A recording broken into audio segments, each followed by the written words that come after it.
My name is Tim Gardner, and I'm the medical director of the Islet Cell program. And my role is to coordinate the overall care of the patients. When patients are referred in for the Islet Cell procedure, I will evaluate them and then subsequently refer the patients on to the other providers who need to see the patient.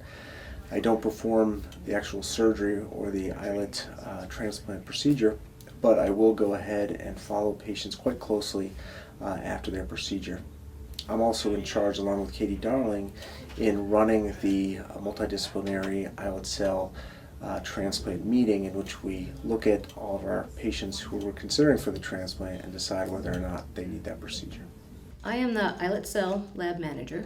I handle all of the ordering of the consumables that we use during the procedure. In the OR, I am the person that preps all the medias that we use and the final prep of the islet cells. I'm a pancreas surgeon here at Dartmouth. I was trained to take out pancreas tumors.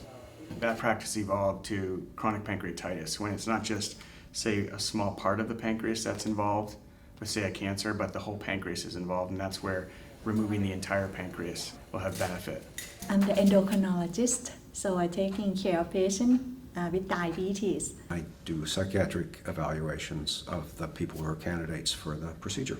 Most of my role comes when patients need help during the process. While they're waiting for their islet cell procedure, they call me. I kind of just facilitate and coordinate and help manage their symptoms and act as a liaison between the patient and the doctor to help get their questions answered. I'm a gastroenterologist, and I am often asked to see patients with chronic pancreatitis.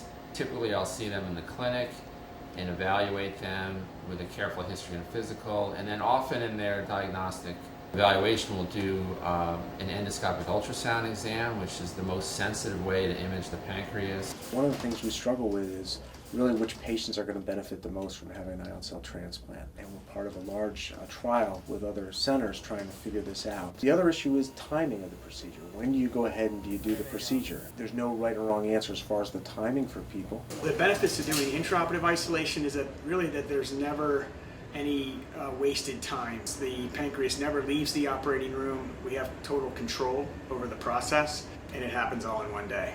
We're really proud of the fact that Dartmouth-Hitchcock has an islet cell program. We're one of the few hospitals in the world to offer this procedure. We have the resources to support the program. We have very talented physicians and support staff to help folks get through the procedure. And we're really interested in having patients do well.